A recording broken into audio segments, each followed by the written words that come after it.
Welcome to Engaging Ideas, where we bring information and ideas from the Academy to the community to help think about real-world questions. Our topic today is art and museums, but not in the usual way. Instead of describing great works of art and world-class collections, we're going to talk about the ethics underlying museum art collections. It's an issue that's captured headlines and public interest with an ongoing series of revelations about looted Nazi art. But there's really much more behind the headlines in the world of art collecting. Joining me is Dr. Elizabeth Campbell, Associate Professor of History at the University of Denver and Director of DU's Center for Art Collection Ethics. Professor Campbell is the author of a book and numerous other publications. Her work has appeared in popular media such as Time, Newsweek, U.S. News and World Report, Fortune, and she's a presenter at national and international conferences and a sought-after lecturer on French and German history and Nazi art looting during World War II. Professor Elizabeth Campbell, welcome to Engaging Ideas. Thank you. So why are we seeing so many news stories lately about art restitution lawsuits, repatriation claims, those kinds of things? There are a lot of news stories these days, and the issues behind them are not new, but what is different is the convergence of all of these stories coming out and capturing news headlines at the same time. So we're seeing stories about restitution claims over Nazi-era art, so works that were plundered during the Holocaust. We're also seeing examples of art that's been looted by ISIS with upheaval in Iraq and Syria. So valuable antiquities are entering the art market through especially criminal organizations. They're circulating on this art market and are valuable assets for these organizations, and they're trading them in the way that they're trading in drugs and weapons. So it's really impacting the art market for antiquities. In addition, French President Emmanuel Macron shocked the art world last fall by proclaiming an intent to help restitute works of art to former French colonies in Africa within the next 5 years. So this wasn't a new issue, but he energized a debate and really publicized it, put it on a more international stage with issues that Germany has been struggling with as well with its ethnographic museums and issues that have affected British museums as well. Here in the US, we're seeing claims by Native American tribes who are wanting to reclaim cultural and sacred belongings and human remains that are in American museums. We've heard a lot about this. Has this trend been emerging over time, or is it reasonably new? What's the background of this? So the 1990s were a very interesting turning point, and there are several factors that help to explain why. One is the end of the Cold War, and this had a big impact on our understanding of Nazi art plunder and the fate of those works of art. Many governments at that point were willing to declassify archives from the World War II era. So this provided a way for journalists, writers, and historians to investigate the fate of Nazi art plunder much more extensively than in the past. In addition, that increased knowledge about Holocaust-era art had an impact on these other areas, such as antiquities and Native American belongings. The 90s were also important because there was a crucial US law that was passed in 1990 that's known by its acronym NAGPRA. And it requires any institution that receives federal funding to create an inventory of cultural and sacred belongings and human remains that could be traced to Native American tribes and to facilitate repatriation efforts. So all of those factors converged to make the 1990s a very important turning point. So these developments really have been developing for decades, but our public awareness has become much more acute in recent years. When we talk about Holocaust era art, Native American and indigenous objects, antiquities, and so on, physical objects that might be quite different, but how are these different kinds of things related in this context? Yes, they all get at central questions of who owns art and who should own art. So part of the interest in these objects has to do with their potential monetary value. This is particularly true in the case of Holocaust-era art. So if a claimant receives a Picasso painting or a Monet, that can be resold on the art market for millions of dollars. And so those cases get sensationalized for that reason. But there's also a common element in these cases that these restitution claims are seen as a potential way to achieve social justice. The claimants that are the heirs of Holocaust victims will say repeatedly, it's not only about the money. Some of them may benefit from sales. It's also about achieving belated justice. So what we're finding is that in our internet age, in our era of mass production and consumption, that these unique cultural objects hold a great deal of meaning in terms of understanding history and identity on multiple levels for individuals and families and tribes and nations. And so they're also seen as a way to achieve some belated social justice. You're the director of the Center for Art Collection Ethics at the University of Denver. So what role does ethics play in these disputes over ownership of valuable art and other objects? Yes, that question of ethics is central.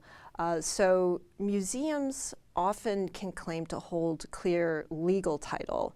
Laws that have been created by national governments and especially in the post-war era tended to favor purchasers of good faith when these works of art circulated on the art market. And the importance of the art market is really crucial, so that works have been stolen and then resold multiple times and then often donated to museums. And what happened in the post-war years is that museums often accepted donations without investigating the history of the objects. We call that provenance, the ownership history. And now there is an understanding that that research must be done when museums acquire works of art, but that kind of research was not occurring in the past. So often in these disputes, there may be an argument for a clear legal title, but there's also a broader ethical question.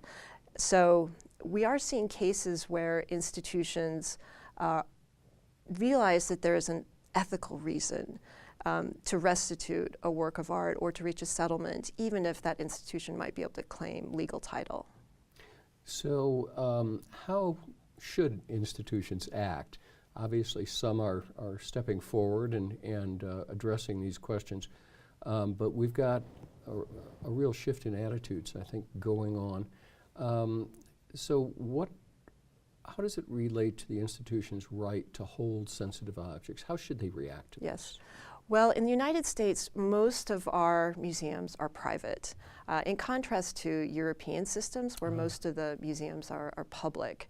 So in the United States, there have been codes of ethics that have been established by organizations like the American Alliance of Museums and the Association of Art Museum Directors that say that museums should be doing that provenance research when acquiring works of art, either through purchases or donations.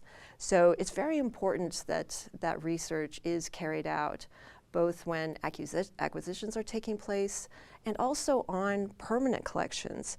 So museums really should be carrying out that research on items that may have changed hands in Europe during the Nazi era, on objects that may have been plundered in the Middle East or other areas, perhaps plundered in other antiquities-rich areas like Greece or Italy or Egypt, and also researching their Native American holdings to abide by, in the case of Native American objects, to show that they're abiding by that federal law, NAGPRA, but also the codes of ethics that have been established by these organizations.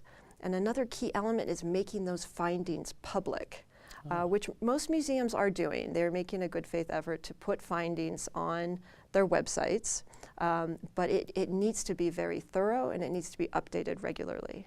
Dr. Campbell, your center dealing with ethics, is very much engaged in these issues. Could you just tell us a little bit about what the center does and the implications that might have for the broader world? Sure. Our Center for Art Collection Ethics does focus on these issues. We have a news blog, so we're helping to promote awareness of all these issues and help to circulate these news stories and emphasize their importance and comment on them. So it's partly through sharing information. We also are going to be holding Provenance research training workshops on campus. So it's widely accepted that museums should be carrying out this provenance research, but there's a real lack of training opportunities to teach people how to carry out the research. So we're going to provide workshops on campus in really a unique way that will allow people from a variety of backgrounds to come to DU and to learn these very important skills in researching the ownership history of objects. And so many of us are members of these museums and care about the very issues you're raising. What, if anything, can the average museum member do to raise the visibility of this question? Mm-hmm. Yeah, that's very important. Since most of our museums are private, the role of members and the broader museum-going public is very important. So we can look at those museums' websites. We can help to make sure that the museums are keeping those websites updated regularly and help to create a kind of expectation that this important kind of work is going on. In addition, these museums really need our support. And most museums have provenance research programs, but that research is very expensive. So by supporting this area, which may not seem terribly flashy, it can be helping the museums carry out a really important service. We've talked about museums generally and even around the world. We're here in Denver, Colorado. Talk a little bit about our local museums here in Denver. What are they doing, and where are they on this sort of spectrum of activities that you've been describing? Sure. So you may recall there are a couple important cases at the Denver Art Museum. In recent years, they did restitute a Holocaust-era painting that had been found to have been sold under duress by a Holocaust victim. So they restituted that painting to the heirs and publicly stated they did not want to hold stolen property. In addition, there was also a highly publicized case of a repatriation of a Cambodian statue that had been looted by the Khmer Rouge. So again, that was an important example of the museum doing the right thing. The Denver Museum of Nature and Science also has become a leader in the area of repatriation of Native American belongings and human remains. So they've taken a very active role in helping to promote repatriation. Well, Dr. Elizabeth Campbell, thank you so much for sharing your insights about a very real and important discussion, even a debate that's going on. Your research in this regard is very important, and thank you so much for joining us.